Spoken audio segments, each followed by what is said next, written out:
Alunos, vamos dar continuidade aos fatores que afetam as velocidades das reações de substituição nucleofílica de primeira e segunda ordem. O segundo fator é o efeito da concentração e da força do nucleófilo. Essa força do nucleófilo nós chamamos na química orgânica de nucleofilicidade. Esse fator ele vai influenciar somente as reações que ocorrem via mecanismo de segunda ordem, ou seja, somente as substituições nucleofílicas do tipo SN2. Por quê? Porque nós vimos ali nos vídeos anteriores que nas reações SN1 a velocidade ela depende apenas da concentração do substrato. Então, como ela não depende da concentração do nucleófilo, nós não vamos falar das reações de substituição nucleofílica de primeira ordem nesse vídeo. Esse item aqui explica então esse motivo, né? A concentração do nucleófilo não afeta as velocidades das reações SN1, pois eles não participam da etapa determinante da velocidade, que seria a etapa lenta. Correto? Já as reações SN2, que são reações que as suas velocidades são dependentes da concentração do substrato e também da concentração do nucleófilo, a gente pode falar que a concentração do nucleófilo vai influenciar na velocidade. Quanto maior for a concentração do nucleófilo, maior será a velocidade. Podemos dizer também que quanto maior for a nucleofilicidade, que seria a força do nucleófilo, maior será a velocidade da reação e a reatividade de um determinado nucleófilo. Mas o que vem a ser a nucleofilicidade? A nucleofilicidade é um efeito cinético, que mede o quão rápido um nucleófilo vai fazer o ataque nucleofílico ao carbono parcialmente positivo do substrato. Vamos pegar aqui, por exemplo, dois nucleófilos genéricos, um A- e um B-, e eles vão atacar um substrato, um haleto de metila, tá? Se o nucleófilo A-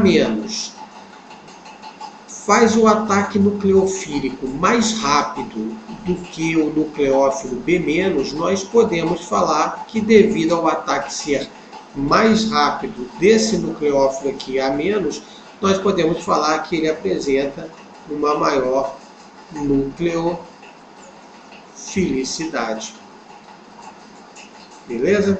Então não podemos esquecer, nucleofilicidade ele tem um efeito cinético, mede o quão rápido um determinado nucleófilo faz o ataque nucleofílico. Aqui eu coloquei 3 exemplos para fazermos algumas comparações. O primeiro item diz que um nucleófilo com carga negativa ele é mais reativo do que o seu ácido conjugado. Isso seria a comparação da hidroxila, que é um nucleófilo com carga negativa, e a água, que seria o seu ácido conjugado. Podemos também comparar o grupamento metóxido, que é um nucleófilo com carga negativa, e o metanol, que é o seu ácido conjugado. Então, vamos considerar um substrato, né? Todo substrato de reação de substituição nucleofílica ele apresenta um carbono parcialmente positivo, que é o carbono que vai sofrer o ataque nucleofílico.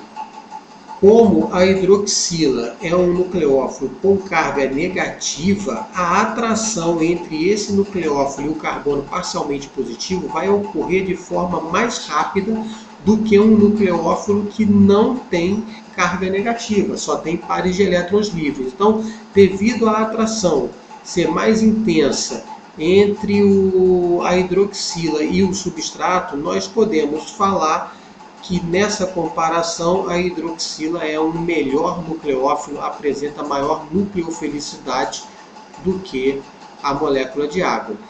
Já que no segundo item, nucleófilos com o mesmo átomo nucleofílico, a força acompanha a respectiva basicidade. Então vamos comparar aqui a hidroxila, com 3 pares de elétrons livres e uma carga negativa, e o metóxido, que também é um nucleófilo, onde o oxigênio está negativo. Então eu tenho o mesmo átomo nucleofílico. O átomo nucleofílico vai ser o oxigênio, porque nos dois casos ambos utilizarão um par de elétrons livres para fazer o ataque nucleofílico. Porém, o grupamento metóxido é um nucleófilo melhor, apresenta maior nucleofilicidade devido à presença desse grupamento CH3, que é um grupamento fornecedor de elétrons por indução e hiperconjugação, que aumenta a concentração de carga negativa no oxigênio, fazendo com que a nucleofilicidade aumente. Quanto maior for essa concentração de carga num determinado elemento químico, maior vai ser a basicidade. Por isso que, nesse caso, nesse tipo de comparação, a nucleofilicidade vai acompanhar a basicidade. E aqui no último item, nucleófilos com átomos nucleofílicos diferentes, a força, a nucleofilicidade, acompanha as respectivas polarizabilidades. Polarizabilidade está relacionada com a capacidade de um átomo ou de uma molécula sofrer distorções nas suas densidades eletrônicas. E isso está relacionado com o tamanho do átomo que acomoda o par de elétrons livres. Tanto o oxigênio quanto o enxofre, eles se encontram no grupo 16 da tabela periódica. Então eles são átomos que pertencem à mesma família, ao mesmo grupo, porém o enxofre está no terceiro período e o oxigênio no segundo período. Com isso, sabemos que o enxofre é um átomo maior. E se ele é um átomo maior, ele apresenta maior capacidade de sofrer distorções nas suas densidades eletrônicas quando são submetidos a um substrato que apresenta um carbono parcialmente positivo. Então vou considerar aqui o ânion hidroxila como se fosse essa bolinha aqui com uma carga negativa. O ânion SH-, uma bolinha um pouquinho maior, porque o enxofre é maior do que o oxigênio, com a sua carga negativa.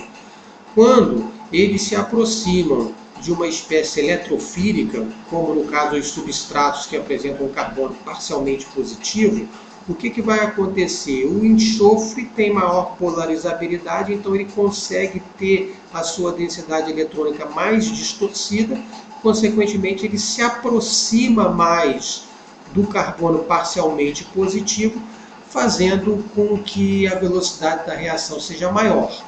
Em relação à hidroxila, que tem a carga negativa no átomo menor oxigênio, pode até sofrer uma distorção, mas a distorção vai ser menor, ele é menos polarizável. Então, se distorce menos do que o enxofre, a aproximação vai ocorrer numa velocidade menor. Então, com isso, concluímos que nessa comparação, esse ânion SH- seria um nucleófilo melhor, um nucleófilo com maior nucleofilicidade do que o ânion hidroxila.